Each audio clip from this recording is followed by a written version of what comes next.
So I've been playing games and in tune with the industry for a very long time. And in that time, I've seen a lot of companies come and go, some good, some bad, some, well, yeah. But in that time, I've seen a lot of really dumb stuff. Blunders such as Oblivion's horse armor, a sense of pride and accomplishment, retail WoW post-cataclysm, Destiny's quality whiplash, etc., etc. But above all that, all the crap this industry has dumped out over the years. Never before have I seen mismanagement on the level of 343 Industries and the Halo franchise. Halo, back in its golden age, was the game to be playing. Combat Evolved launched console FPS games into the mainstream, Halo 2 popularized esports for a lot of people with MLG sprouting up from it, Halo 3 was an absolute masterpiece with near universal praise from casual and competitive players alike, so much so that even today the game is still being played in decently sized esports events. And Reach was, well, I guess it was Reach.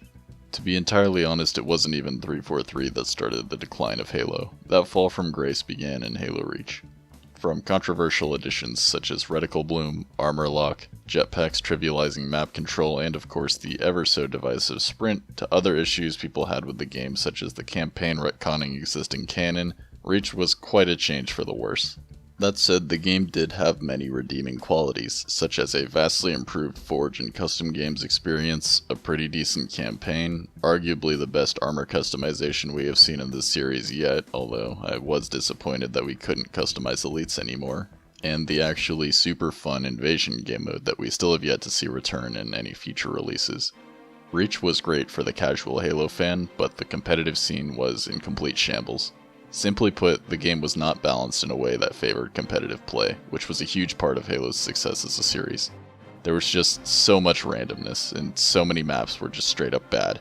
0 Reticle Bloom game modes were introduced later on into the game's life cycle, but it was too little too late, and the game was balanced around having Bloom present, because without it, the DMR just became an absolute monster, shredding everything in a player's cone of vision at all ranges. People more or less abandoned the game competitively, and eventually casual players just kind of got bored and moved on. If Reach put the franchise on life support, then Halo 4 pulled the plug. Halo 4 was 343's first major release, discounting the not-so-great Combat Evolved anniversary, and oh man, I cannot express how poorly received this dumpster fire was. This was our first real look at what was to come from the next decade of mismanagement this franchise would get. Basically everything about the game was a direct downgrade from what we had seen previous in the series. Basic gameplay loop? Shit. Visual design? Shit. Customization options? Worse than Reach. Custom games in Forge? Shit. Multiplayer in general? Complete steaming pile of dog shit. For a series known for setting trends in the industry, Halo 4 took a complete 180. 343 showed us that they were far more interested in chasing trends rather than setting them. The introduction of custom loadouts in what was supposed to be an arena shooter, kill streaks, fucking sprint again, all this resulted in a game that just really didn't feel like Halo at all. Competitively, the game was dead on arrival, and to my knowledge only had a single MLG mainstage event before being axed. The game suffered from poor balance, bad maps, mechanics that really just didn't work with the series, such as instant respawns, kill streaks, and, as I said before, sprint. Following the mess that was Halo 4, 343 released the Master Chief Collection, a group of all of the games bundled up into one buggy, broken, fucked up package. This game was actually unplayable for years after launch, and was only somewhat fixed rather recently. That said, the game still has a fuck ton of bugs, ranging from audio issues to unbearable latency when playing co-op campaign. On release though, this thing was truly awful. Finding matches took forever, and even if you found a match, it was common to be disconnected from the game. There was nearly no customization available, and it was all around a terrible experience. Even when it came time to release the game for PC just last year, it was plagued with problems. Audio issues galore, lag, lots of it, starting with the second worst game in the bundle, Aim Assist on PC that amounted to more or less an aimbot. Using the Gearbox Combat Evolved port, Halo 2 was basically non-functional on launch, with bugs like shooting the floor resulting in killing other players, getting booted for team killing while shooting the other team, and so much more. MCC was a disaster from basically every perspective, further cementing 343's incompetence as a developer. Halo 5 was a bit of a weird one. There was a lot of really misleading marketing leading up to the game's launch, causing many to suspect that the game was originally supposed to look far different from what we actually got. People were still generally optimistic for the title, though, and when it came out, it was extremely bare bones at launch. There was no Forge, no split-screen multiplayer, only 4 arena multiplayer game modes, which is actually less than Combat Evolved had, a game that came out in 2001. It also had Warzone modes, so if you include that, congratulations 343, you tied Combat Evolved for content. Great. The campaign for this game was absolutely awful. Halo 4's only redeeming quality was its story, but it seems after the backlash the game received, 343 took 5's campaign in a totally different and awful direction. The story here is completely incomprehensible. We have a bunch of characters dumped onto us that we don't care about, character motivations don't make any sense, and our time playing is split between the Chief and this clown. Playing as multiple characters isn't anything new for this series, we saw that in Halo 2 with the Arbiter. Although the difference is the Arbiter was a well-written and compelling character, whereas Locke here is, well, I don't even know what he is. We know basically nothing about him and he has no real personality traits. These characters are so forgettable and one-dimensional that I actually can't remember any of their names other than Locke. Moving on to the gameplay, things do get quite a bit better. Halo 5 is a huge, and I mean huge, improvement over Halo 4, and dare I say, it's actually pretty good. My main criticism of it, however, is still the advanced movement. It just doesn't fit with Halo, in my opinion. It fucks with the balance of the game. Weapons like the sword have gone from strong close quarters punishment tools to basically just 10 free kills running around the map at Mach speed. The thrust ability is basically just a get out of jail free card if you find yourself in an unfavorable position. And of course we have sprint. Yeah. Customization is bare bones as fuck and tied to loot boxes. The game did, however, see a large improvement to quality of life over the next several years due to constant updates, and by the end of its life cycle, 343 had left the game in a fairly good state, dare I say. This is where people began to regain a bit of trust in the company, and this is where we as a community fucked up. Back in 2018, 343 Industries came out with an E3 teaser trailer for Halo Infinite, and the community got excited. Very, very excited. We weren't given much, but we got glimpses of essentially rendered cutscene footage and a significantly more traditional redesign of Master Chief's armor. Like I said, it wasn't a whole lot, but it got the hype train started. Following that, though, we were met with a lengthy silence. We had basically no information for the following year until 2019 when we got another short teaser trailer for the campaign. And again, it wasn't much, but it was enough to keep hype up for the game. Many people assumed 343 was keeping exposure limited after the misleading marketing problems Halo 5 faced, and in general people were optimistic for this game. Then came 2020 and we got the gameplay trailer from July. This trailer was bad. Really bad. 343 spent a lot of time talking up this game prior to this, flexing their supposed graphical achievements, only for the visuals in the trailer to look piss poor. There was a ton of clearly visible texture pop-in, generally flat and unappealing looking landscape textures, and Craig. Who could forget Craig? Continuing to rag on this trailer for a bit more, the sound design was even worse than the visuals.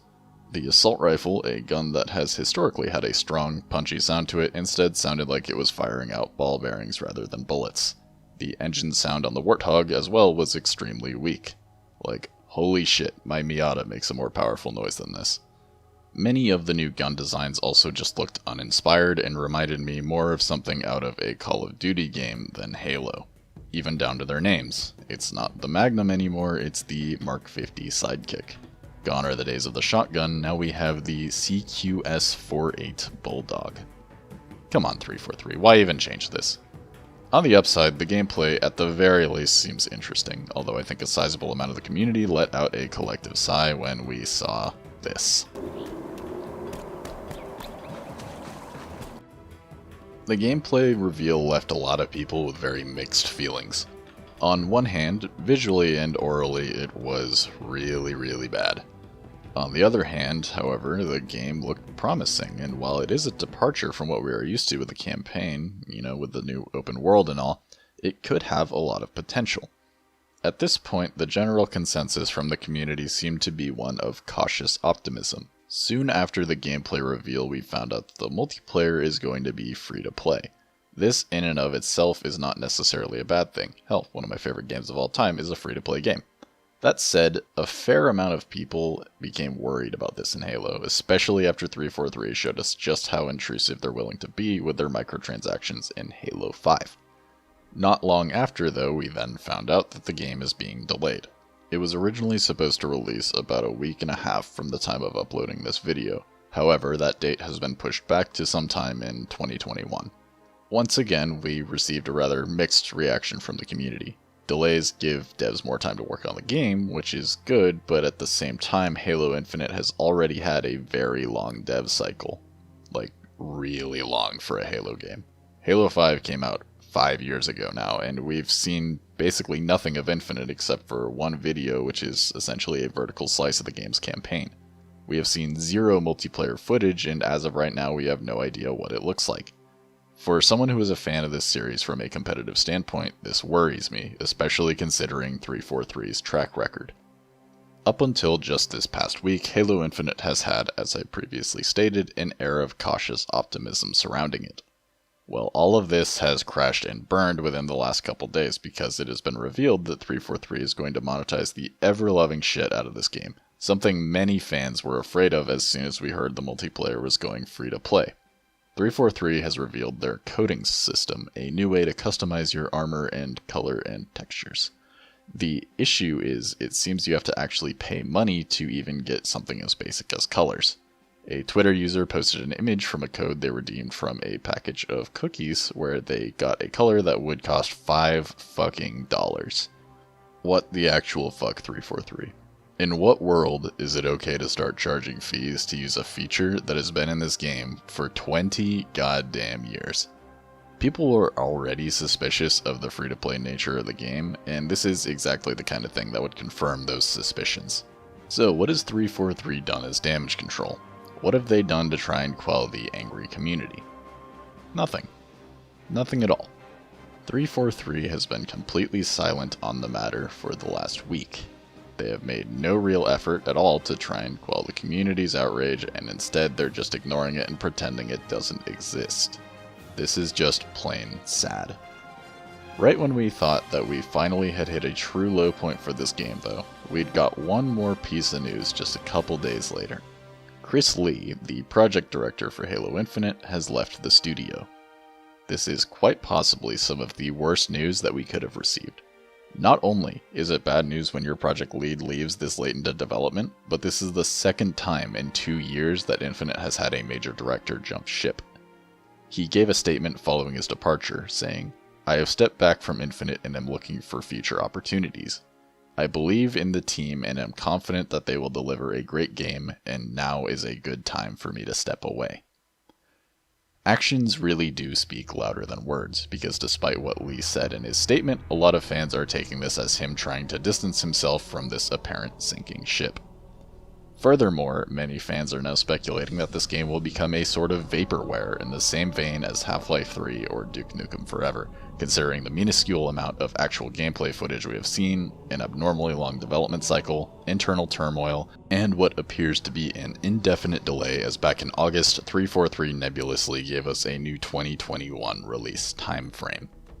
So, finally, after years of 343 detractors being dismissed as Bungie fanboys, after years of releases ranging from bad to mediocre, after years of mishandling a series in nearly every way possible, 343 Industries is getting the backlash they deserve. The crazy thing is, too, many people are posting that they are shocked, surprised, baffled that 343 could make such stupid decisions. This is insane considering the series of blunders and missteps that is 343's run with the franchise. They were practically given a blank check from Microsoft and told, "Here, go make a good-ass game." And this is what they do with it. I'm just disappointed that this is what a once legendary game series has become. Screw you guys, I'm gonna go play Halo 3.